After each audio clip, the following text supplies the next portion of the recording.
एक बहुत बड़ी टेक्सटाइल मिल, इसकी एनुअल अचीवमेंट पार्टी चल रही थी। जो जो एम्प्लॉयज़ अचीवर थे उनको अवार्ड दिए जा रहे थे। जब ये पार्टी चल रही थी तो यहाँ पर केटरिंग के काफ़ी सारे लोग काम कर रहे थे, केटर्स का। लोगों को ड्रिंक सर्व कर रहे थे, खाने पीने का आइटम सर्व कर रहे थे। उनमें कुछ लड़कियां भी थी और कुछ लड़के भी थे जो केटरिंग का काम कर रहे थे। इनमें से ही एक बहुत ही ज़्यादा खूबसूरत 28 साल की युवती जिसका नाम था निधि, यह वहाँ पर केटरिंग का काम कर रही थी। लोगों को डिश सर्व कर करके दे रही थी, उनके टेबल तक पहुँचा रही थी कि इसी कंपनी का एक एम्प्लॉय जो कि इस कंपनी का मैनेजर था, जिसका नाम था आयुष, यह भी वहीं बैठा हुआ था। उम्र 32 साल थी।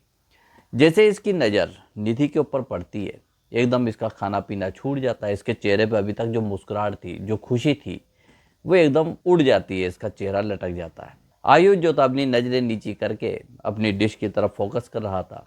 थोड़ा थोड़ा निवाला उठा के मुंह में डाल के अपना टाइम पास कर रहा था, किसी से कोई बात नहीं करना चाहता था। ये लड़की जैसे ही आयुष की टेबल के पास आती है, कोई ऐसा खाने पीने का आइटम वहाँ पर सर्व करने के लिए, तो वो भी आयुष को देख लेती है।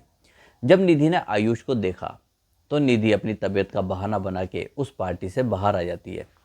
जो साथ के लोग थे जिनके अंडर में निधि यहाँ पर इस पार्टी में आई थी कैटरिंग का काम करने के लिए, उन्होंने जब देखा कि निधि इस तरीके से बीच में ही सारा काम छोड़ के जा रही है, तो जो कैटरिंग कंपनी का मालिक था या जो ठेकेदार था, उसने निधि को ज़ोर से आवाज़ लगाई और उसको डांटने लगा कि तुम्हारी तबीयत ख़राब थी तो तुम्हें यहाँ आना ही नहीं चाहिए था। अब यहाँ बीच में इस तरीके से काम छोड़ के तुम चली जाओगी तो यहाँ काम संभालेगा कौन, इनको सर्व कौन करेगा। जब इस तरीके से निधि को डांटा जा रहा था तो निधि की आंखों में आंसू थे और वो गेट से बाहर की तरफ जा पड़ी। अब जैसे ही निधि गेट से बाहर जा रही थी, आयुष की एक टक नज़र निधि के ऊपर ही थी।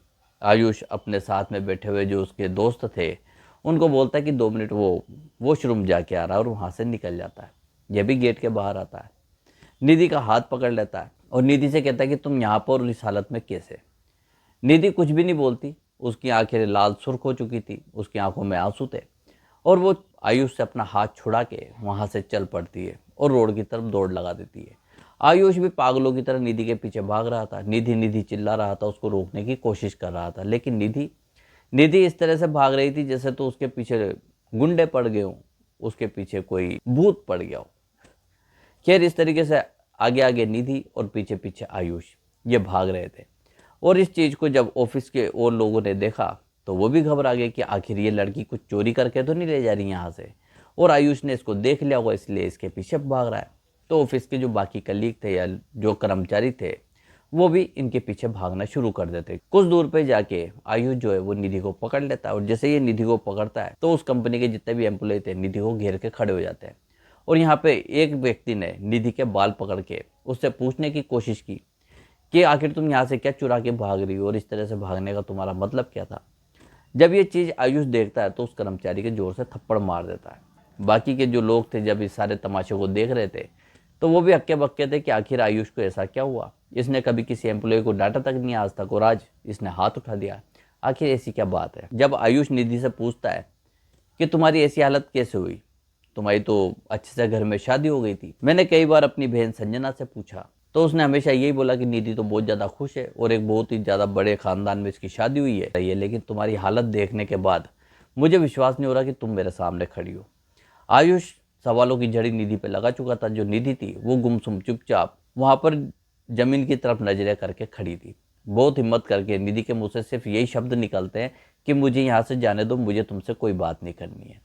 अब आयुष जो है वो निधि का हाथ पकड़ लेता है और निधि को कहता है कि तुम रहती कहाँ पर हो, मैं तुम्हें तुम्हारे घर पे छोड़ के आऊँगा। निधि बहुत मना करती कि नहीं, मुझे कहीं भी नहीं जाना तुम्हारे साथ। लेकिन जो आयुष था, अब उसकी क्यूरियोसिटी इतनी बढ़ चुकी थी कि आखिर निधि की ऐसी हालत हुई क्यों, ये आखिर किसी पार्टी के अंदर कैटरिंग का काम क्यों कर रही है। जबकि संजना जो आयुष की छोटी बहन थी उसने तो यही कहा था कि निधि की तो बहुत अच्छे खानदान में शादी हुई है। जब आयुष निधि को मनाता है, उसको अपनी गाड़ी तक ले जाता है, गाड़ी में बिठा के वो कहता है कि चलो मुझे तुमसे कुछ बात करनी है और एकांत, एक कार से अच्छा कोई और दूसरी जगह मिल नहीं सकती, इसलिए मैं इस कार में बैठ के तुम्हारे साथ कुछ बातें करना चाहता हूँ।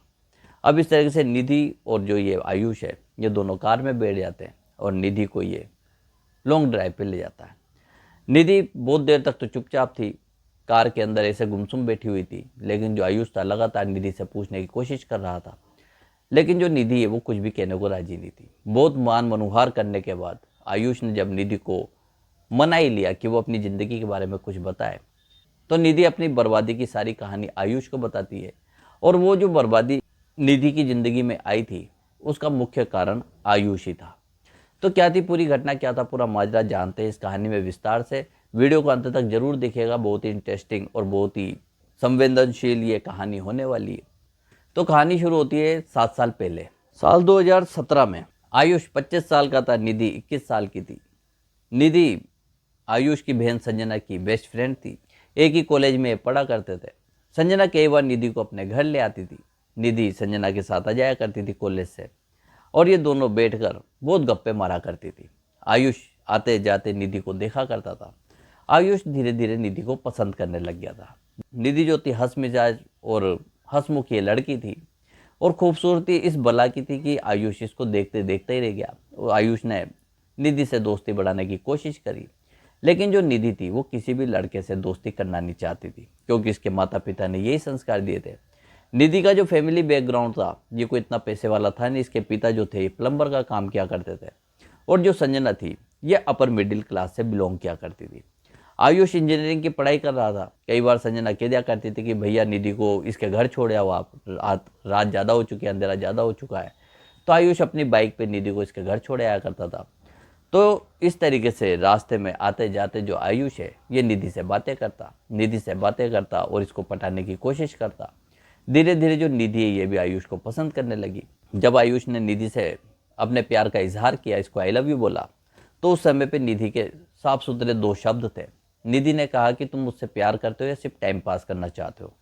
आयुष जो था, क्योंकि अब निधि से दोस्ती करना चाहता था, इससे प्यार करना चाहता था, इसको अपनी प्रेमिका बनाना चाहता था, तो इसने बहुत बड़ी बड़ी बातें करी। अब जब इस तरीके से आयुष ने निधि से बड़ी बड़ी बातें करी कि मैं तुमसे शादी करूंगा, मैं तुम्हारे बिना जी नहीं सकता हूँ, तुम्हारे अलावा मेरी ज़िंदगी में कोई और लड़की नहीं है, इस तरह की सारी बातें जो लड़के अक्सर करते हैं किसी भी लड़की को अपनी प्रेमिका बनाने के लिए, तो आयुष ने इस तरह की बातें जब निधि से करी तो निधि को भी आयुष पे पूरा पूरा विश्वास हुआ। निधि और आयुष ये दोनों प्रेम प्रसंग में पड़ जाते हैं। निधि जो थी आयुष से सच्चा और दिल से प्यार किया करती थी। आयुष निधि के साथ घूमता फिरता, खाता पीता, मूवी वगैरह देखने जाते, रेस्टोरेंट में बैठे रहते, किसी पार्क में जाके बैठे रहते। इस तरह के ये इनका मेल मुलाकात शुरू हो गया। निधि जो थी अपनी ज़िंदगी के आगे के हसीन सपने संजोने लगी थी अपनी आंखों में आयुष के साथ। आखिर एक दिन ऐसा आ भी जाता है, प्यार के बहाव में दोनों इस कदर बहते हैं कि निधि और आयुष अपनी सारी सीमाओं को लांघ देते हैं। अब ये तो वो निधि प्रेम में पड़ी हुई थी, और प्रेम के वशीभूत होके और उस लड़के पे विश्वास करके इसने अपना सब कुछ उसको सौंप दिया था। अब आयुष जब निधि के साथ ये सब कुछ कर चुका था और कई बार कर चुका था, तो आयुष का जो प्यार था वो हल्का पड़ने लग गया था। आयुष अपनी स्टडी कर ही रहा था, इंजीनियरिंग की पढ़ाई कर रहा था। इसको कॉलेज मिलता है, तो ये कॉलेज मिलता है मुंबई चला जाता है। मुंबई जाके ये पढ़ाई कर रहा था। निधि से ये फ़ोन पे कांटेक्ट में था ही सही, लेकिन आयुष के जाने के 3-4 महीने बाद निधि उसको बोलती है कि वो प्रेग्नेंट है और ये बच्चा जो है वो तुम्हारा ही है। आयुष ये बात सुनने के बाद सदमे में आ जाता है, एकदम घबरा जाता है। निधि से कहता है कि तुम इसका कोई ना कोई इंतजाम करो, क्योंकि अभी मेरी स्टडी चल रही है और मैं अभी इस वक्त ऐसा कोई फैसला ले नहीं सकता हूँ। निधि पीछे पड़ रही थी कि नहीं, तुम्हें मुझसे शादी करनी पड़ेगी, इस बच्चे को नाम देना पड़ेगा। अगर मेरे घर वालों को पता लग जाएगा तो वो या तो मुझे मार डालेंगे या खुद के लिए कुछ गलत काम कर डालेंगे।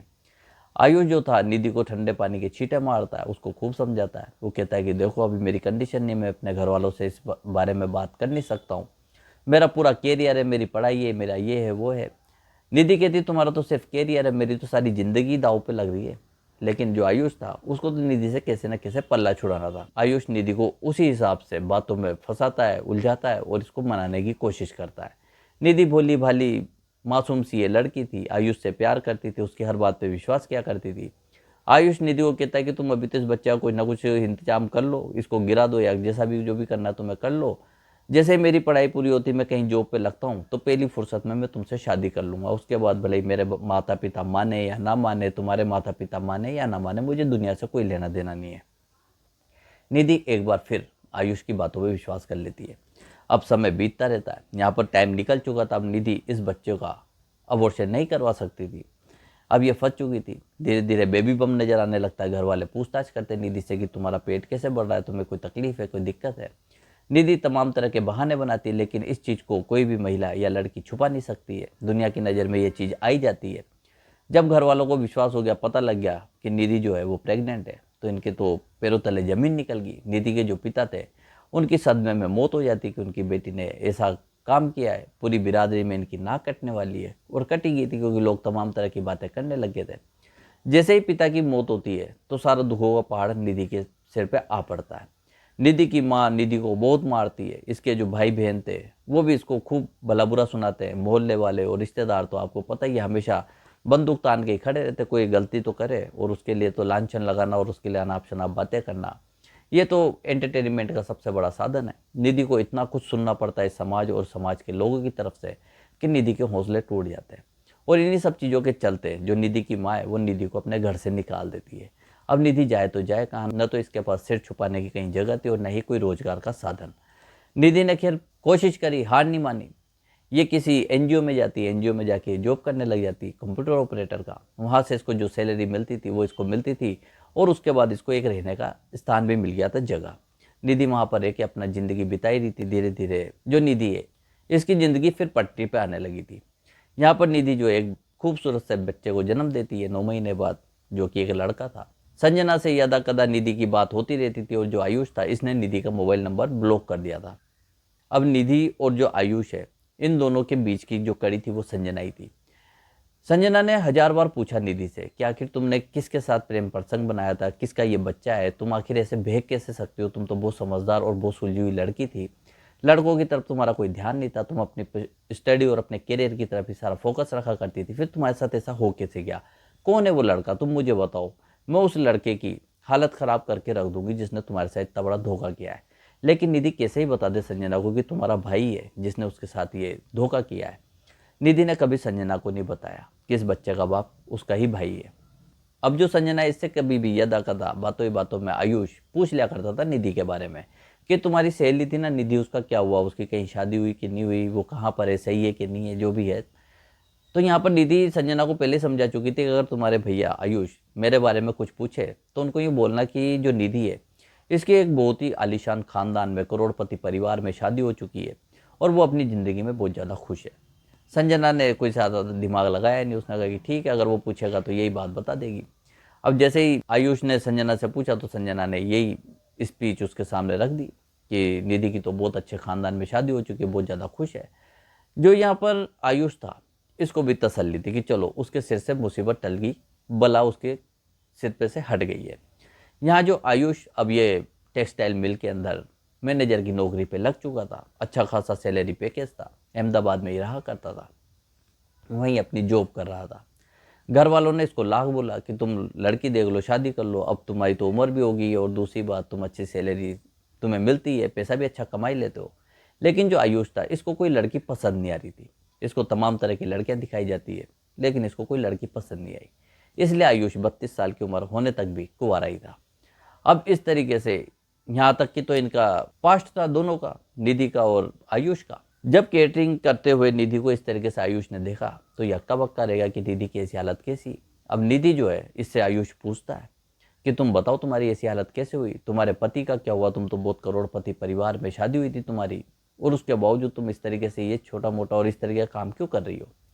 निधि के कंठ से कोई आवाज़ नहीं निकल रही थी, लेकिन जब आयुष उसके कुछ ज़्यादा ही दबाव डालता है, निधि बताती कि जब आयुष उसे छोड़ के चला गया था और उसको बस बातों ही बातों से दिलासे देने की कोशिश करता था, बड़ी बड़ी बातें करता था कि मैं तुम्हारे लिए चांद ताड़े तोड़ लाऊंगा, तुम बस इस बच्चे का इंतजाम कर दो, कैसे न कैसे मैं तुमसे शादी कर लूँगा, अभी मेरी पढ़ाई है, अभी मेरा ये है वो है, मेरा कैरियर है, मेरी जॉब है, ये सब कुछ चीज़ें। तो आयुष भले ही निधि से सच्चा प्यार करता था या नहीं करता था, लेकिन निधि आयुष से सच्चा प्यार करती थी। तो निधि ने कहा कि चलो प्यार में एक कुर्बानी और सही। अब घर तो बर्बाद हो ही चुका था, पिता का साया सिर से उड़ चुका था, भाइयों ने और माँ ने निधि को घर से बाहर निकाल दिया था, एनजीओ में जॉब क्या करती थी। इसने एक बच्चे को जन्म दिया।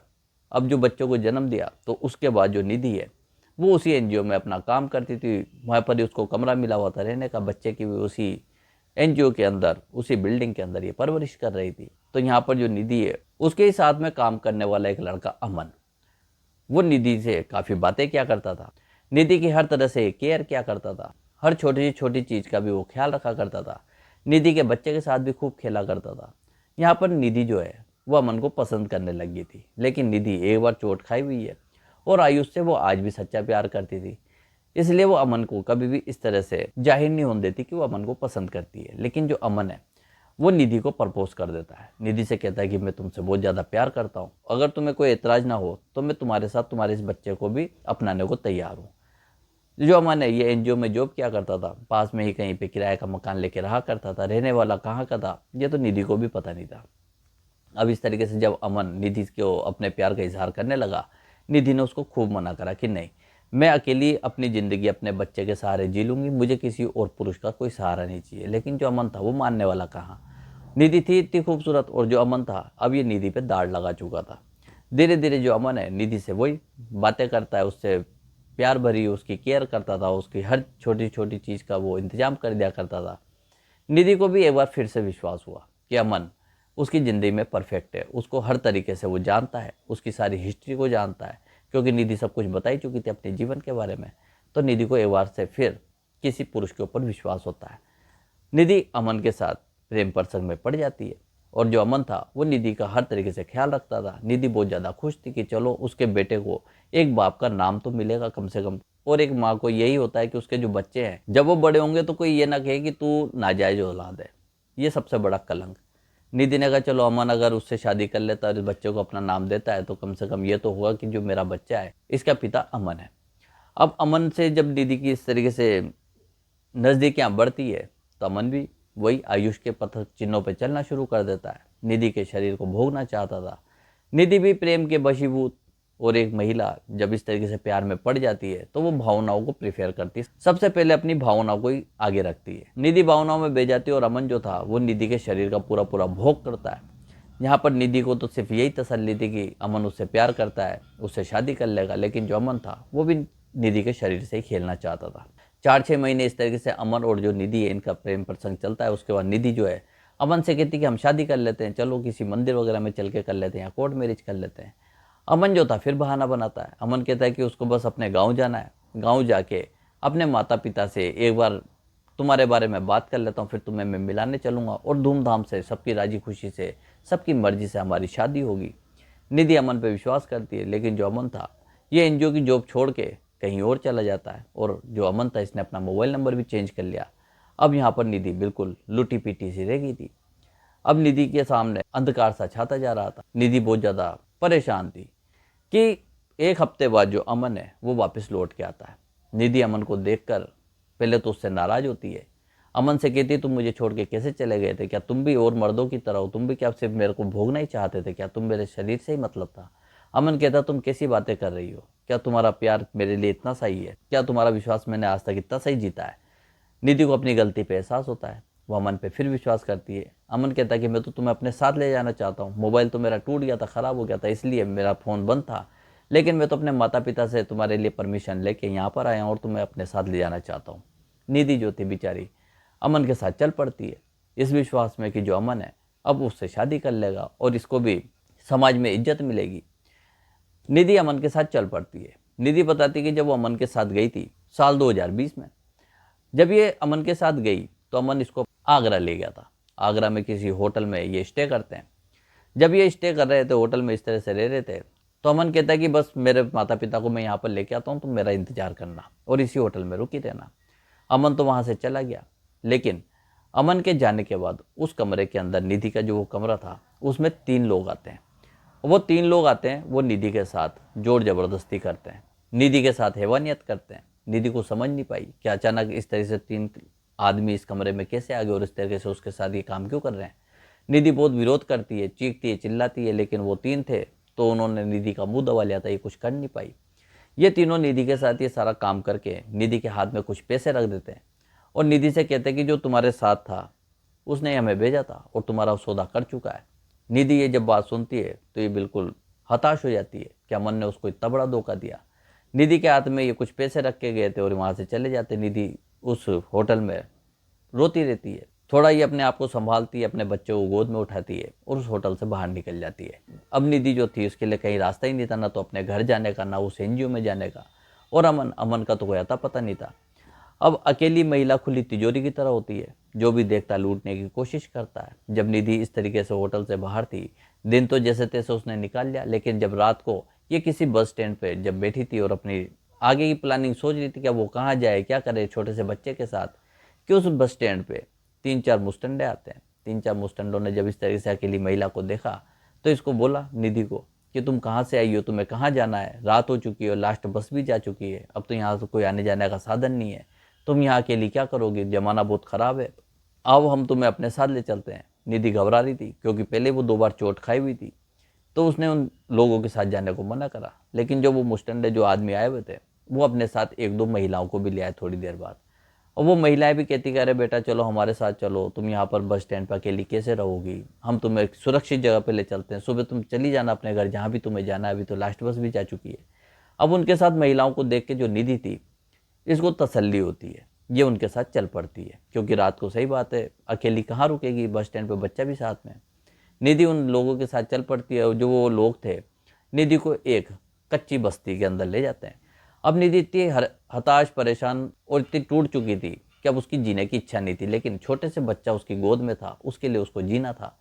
निधि ने कहा किस्मत में यही है तो अब यही सही। अब निधि ने इसी चीज़ को अपना प्रोफेशन बना लिया, क्योंकि अब निधि का सब कुछ लुट चुका था, अब वो बचाए तो बचाए भी क्या। या तो निधि अब डायरेक्ट किसी को अपना जिस्म बेच दिया करती थी, या फिर ऐसे कैटरिंग का काम करती थी, बड़ी बड़ी पार्टियों में जाया करती थी। सुंदर तो ये थी सही, वहाँ पर कोई इसको पसंद कर लेता था तो मुंह मांगी इसको कीमत दिया करता था, और इसके साथ वहीं पर होटल में या फिर जहाँ पे ये पार्टियाँ वार्टियाँ होती है, वहाँ पर निधि के साथ या उसके बाद में कभी वो अपना समय बिता लिया करता था। निधि की यही आमदनी थी और यही उसका काम चलता था। निधि ने ये सारी कहानी जब आयुष को बताई तो आयुष की आंखों में आंसू थे। गाड़ी के तो ब्रेक काफ़ी पहले वो लगा चुका था, और स्टीयरिंग पे अपना सिर नीचे करके फूट फूट के वो रो रहा था। उसकी पूरी शर्ट उसके आंसुओं से भीग चुकी थी। आयुष जो था खुद को खूब कोस रहा था, खुद को खूब भला बुरा कह रहा था। उसने कहा निधि मैंने तुम्हारी ज़िंदगी बर्बाद करके रख दी। प्यार करना किसे कहते हैं ये कोई तुमसे सीखे। तुमने मेरे प्यार पे और मेरे विश्वास में अपनी पूरी ज़िंदगी बर्बाद कर डाली, और मैं इस तरीके का खुदगर्ज इंसान था कि तुम्हें हर तरह से मैंने विश्वास में लिया, तुम्हारा हर तरीके से भरोसा जीता, और उस भरोसे को बिल्कुल एक कांच के गिलास की तरह मैंने तोड़ डाला। निधि कहती हुआ जो हुआ, अब मेरी ज़िंदगी यही है, मेरी किस्मत यही है। मुझे तो अपने बच्चे के लिए जीना है, और अपने बच्चे की अच्छी परवरिश के लिए मुझे जो भी काम करना पड़ेगा मैं करने को तैयार हूँ। तभी निधि का मोबाइल फ़ोन बजता है। किसी क्लाइंट का फ़ोन था, और वो निधि को किसी होटल में बुला रहा था। निधि उससे बात करती और बात करने वाला आयुष से कहती कि उसको थोड़ा किसी होटल में जहाँ पर भी वो एड्रेस बताया था कि यहाँ ड्रॉप कर दे, उसको कुछ काम है। आयुष जैसे ही होटल का नाम सुनता है तो उसके दिमाग में वही बात आ जाती है कि निधि को शायद किसी ने फ़ोन किया, किसी क्लाइंट ने। आयुष मना करता है निधि को, लेकिन जो अब निधि थी वो अब मानने को राजी नहीं थी। उसने कहा मेरी ज़िंदगी है और मुझे अपनी ज़िंदगी अपने हिसाब से जीने दो। अब तुम मुझ पर अपना हक काफ़ी समय पहले खो चुके हो, अब तुम्हारा और मेरा कोई मेल नहीं है, क्योंकि मैं बहुत ज़्यादा गंदी हो चुकी हूँ, मेली हो चुकी हूँ। लेकिन जो यहाँ आयुष था वो निधि का हाथ पकड़ता है। निधि का जब हाथ पकड़ता है, निधि हाथ छुड़ाने की कोशिश करती है। आयुष की आंखों में भी आंसू थे और निधि की आंखों में भी आंसू थे, लेकिन निधि को अपने रास्ते जाना ही था। आयुष जब इससे जोर जबरदस्ती करता है तो निधि आयुष के एक जोरदार थप्पड़ मार देती है। आयुष कहता है कि तुमने ये थप्पड़ मार के बहुत सही किया है, और ये थप्पड़ तुम्हें काफ़ी साल पहले मुझे मार देना चाहिए था। कम से कम तुम अगर उस वक्त मेरे ये थप्पड़ मार देती तो आज तुम्हारी ये ज़िंदगी बर्बाद नहीं होती। आज तुम मुझे जितना चाहे उतना मारो, तुम अपनी सारी भड़ास निकाल लो, मैं तुम्हारा गुनहगार हूँ, मैं तुम्हारा कसूरवार हूँ। अब निधि कहाँ तक ही मारती, उसने तो 1-2 थप्पड़ आयुष के लगाए, और उसके बाद खुद ही अपना चेहरा अपने हाथों में लेकर वहाँ पर बैठकर फूट फूट के रोने लग जाती है। आयुष उसके बगल में बैठ जाता है और निधि को कहता है कि निधि, आज मैं तुमसे पूरे विश्वास के साथ और पूरे हिम्मत और हौसले के साथ ये वादा करता हूँ कि मैं तुम्हें ताउम्र खुश रखूँगा। क्या तुम मुझसे शादी करने को राजी हो? निधि ये बात सुनती है, आयुष की तरफ एक नज़र उठा के देखती है, और उसके बाद आयुष को कहती है तुम यहाँ से चले जाओ, क्योंकि तुम अब ये हक भी खो चुके हो कि तुम मुझसे पूछ सको कि क्या तुम मुझसे शादी करोगी। और मैं भी वो पवित्रता अपनी खो चुकी हूँ कि मैं तुम्हारी ज़िंदगी में आऊँ, तुम्हारी ज़िंदगी भी बर्बाद हो जाएगी। लेकिन जो आयुष था अब पीछे हटने वाला नहीं था, क्योंकि आयुष को एहसास हो चुका था कि जिस मौज मस्ती को करने के लिए उसने निधि को यूज़ किया, उसकी ज़िंदगी बर्बाद करके रख दी, उसका कितना बड़ा खामियाजा निधि आज भी भुगत रही है और आने वाली ज़िंदगी भुगतती रहेगी। तो जो चीज़ आयुष ने बिगाड़ी है उसको आयुष को ही ठीक करना पड़ेगा। आयुष निधि को फिर अपनी कार में बिठाता है। कार में बिठा के कहता तुम्हारा बच्चा कहाँ पर है, मुझे उसके पास ले चलो। निधि किसी स्लम में रहा करती थी, आयुष को स्लम में ले जाती है। वहाँ जब आयुष अपने बच्चे को देखता है तो किसी बूढ़ी औरत की गोद में वो सो रहा था। आयुष दौड़ के जाता है, उस बच्चे को गोद में उठाता है, उसके माथे, उसके गालों और बेइंतहा पागलों की तरह चूमने लग जाता है, उसको अपने गले से लगा लेता है। निधि जब आयुष को ऐसा करता हुआ देखती है तो निधि की आंखों में से आंसुओं की धारा निकल पड़ती है। आयुष उस बच्चे को, निधि को अपनी कार में बिठाता है, कार में बिठा के अपने घर ले आता है। संजना जैसे ही निधि को देखती है इसको गले लगा लेती है। संजना निधि से पूछती है कि तुम कहाँ थी, मैं तुम्हें कितना कांटेक्ट करने की कोशिश करी, तुम्हें कितना फ़ोन लगाने की कोशिश करी, लेकिन तुम्हारा कुछ अता पता नहीं है, तुम उस एनजीओ से कहाँ चली गई थी। तो यहाँ पर निधि कहती बस मैं कहीं खो गई थी, इस मतलबी और बेवफा दुनिया ने मुझे अपने से ही दूर कर दिया था। अब जो यहाँ पर आयुष है वो अपने माता पिता और संजना के सामने निधि का हाथ पकड़ के कहता है कि आयुष से शादी करना चाहता है। अब जब आयुष ने ये बात बोली कि मैं उससे शादी करना चाहता हूँ तो यहाँ पर संजना का गुस्सा 7वें आसमान पे था। माता पिता का तो होना ही था कि एक ऐसी लड़की से शादी करने की बात कह रहा है जिसने अपनी गोद में न जाने किसका पाप उठा रखा है, न जाने किसके साथ मुंह काला करके ये जा चुकी है, और उनका बेटा इतनी अच्छी नौकरी करता है, किसी कंपनी का मैनेजर है, और वो ऐसी लड़की से शादी करेगा, ये किसी को भी घर वालों को गवारा होगा नहीं। यहाँ पर आयुष के घर वाले फुल जोर विरोध करना शुरू करते हैं, आयुष को बहुत भला बुरा कहते हैं, उसको मना करते हैं। लेकिन आयुष अपने माता पिता और अपनी बहन संजना को समझाता है कि ये निधि की गोद में जो बच्चा है वो उसका ही है, निधि की ज़िंदगी बर्बाद करने वाला कोई दूसरा नहीं, मैं ही हूँ। संजना ने जब ये बात सुनी तो निधि से पूछ कि मैंने तुमसे कितनी बार कहा कि कौन है वो लड़का जिसने तुम्हारी ज़िंदगी बर्बाद की है, तुम मुझे उसका एक बार नाम तो बताओ, मैं उसकी ईंट से ईंट बजा दूंगी, उसको सबक सिखा दूंगी, लेकिन तुमने कभी आयुष का नाम क्यों नहीं लिया। निधि कहती है कि संजना यही तो बात है, वो प्यार ही क्या जो अपने प्यार को बदनाम करते हैं। मैं नहीं चाहती थी कि जो मेरे साथ हुआ उसका इतना सा भी असर आयुष की ज़िंदगी पे, इसकी खुशियों पे पड़े। जब आयुष ने निधि के मुंह से ये बात सुनी तो आयुष निधि के पैरों में गिर पड़ता है, निधि से माफ़ी मांगता है कि मैंने तुम्हारे साथ कितना बुरा किया, मैंने तुम्हारी ज़िंदगी को बर्बाद करके रख दिया, लेकिन तुमने मेरे ऊपर जरा सी भी आँच ना आए, मुझे कहीं से कहीं तक बदनामी का मुंह ना देखना पड़े, उसके लिए तुमने इतना बड़ा त्याग किया कि तुम्हारी बेस्ट फ्रेंड मेरी बहन जो संजना है, तुमने इसको भी कभी नहीं बताया कि मैं ही कसूरवार हूँ, मैंने ही तुम्हारी ज़िंदगी बर्बाद की है। संजना कहती भैया इसको ही सच्चा प्यार कहा जाता है। किसी भी महिला को जोर जबरदस्ती करके, लालच देके या धमका के कोई भी पुरुष कभी यूज़ नहीं कर सकता, उसका शोषण नहीं कर सकता। पुरुष जब भी महिला का शोषण करता है तो उसके विश्वास को जीत के करता है, उसके साथ विश्वासघात करके करता है, उसको प्यार की और मीठी मीठी बातों में उलझाता है, उसकी भावनाओं से खेलता है। महिलाएं भावुक होती है, भावनाओं में बह जाती है। किसी भी पुरुष पे, किसी भी परवाह करने वाले पे, किसी भी प्यार करने वाले पे सब कुछ न्योछावर करने को तैयार होती, अपना सब कुछ लुटा देने को तैयार होती है। लेकिन पुरुष महिला की इसी कमजोरी का फ़ायदा उठाकर उसका सब कुछ लूट के साइड में हो जाता है, और वो महिला उसके बावजूद भी उसके साथ वफादार बनी रहती है। खैर जब ये सारा मामला सबके सामने खुल जाता है तो यहाँ पर आयुष के माता पिता संजना निधि को अपनाते हैं। आयुष और निधि की धूमधाम से शादी की जाती है 2023 में। साल 2023 में जब इन दोनों की शादी होती है तमाम तरह के रिश्तेदारों को बुलाया जाता है, निधि के घर वालों को भी बुलाया जाता है।